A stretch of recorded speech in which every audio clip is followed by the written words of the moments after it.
How do you evaluate the climate action plan of this country as it stands now, the current policies, the flagship schemes, while we aim to become a net zero economy? So Shreya, you've put it very well that we have a balance that we have to find between growth and between what is clearly an existential threat called climate change.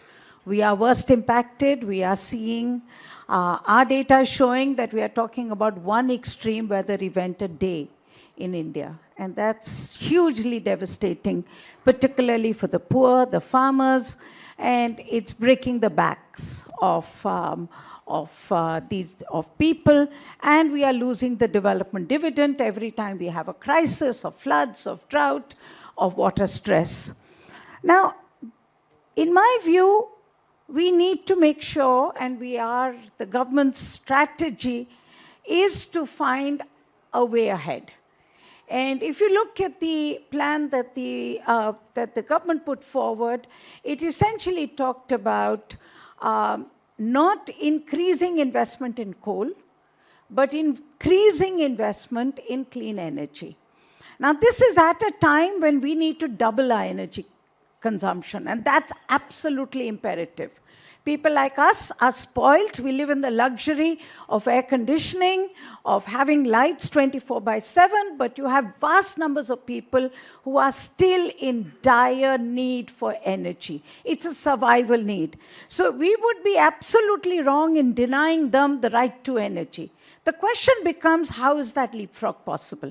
How do you make sure that you go from coal to clean energy sources? How do you make sure that the current coal also gets cleaned up? Because the question today is, and as you can see the green lash that is happening across the world, this balance has to be found. And in my view, what the government has done is good in intention, and now we need to see it in practice.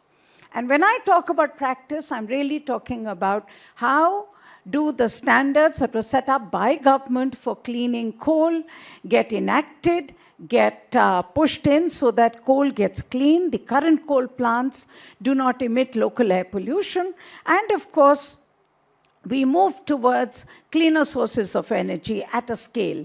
Now, that again has huge issues, which I think the previous panel also discussed. Can you really disengage from China if you want a clean energy transition at the scale that we are talking about? And that's an open question. But clearly the intentions are there. My last point, Shreya, would be that for us really in India is to find that sweet spot.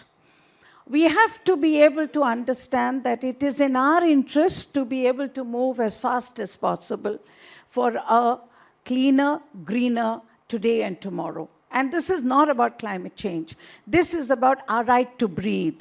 It is about our right to have clean water to drink. The crisis in Bengaluru today is a man-made crisis. It is exacerbated because of variable weather events like climate change. But it is a man-made crisis because of the nature of the water supply system that we've put into place.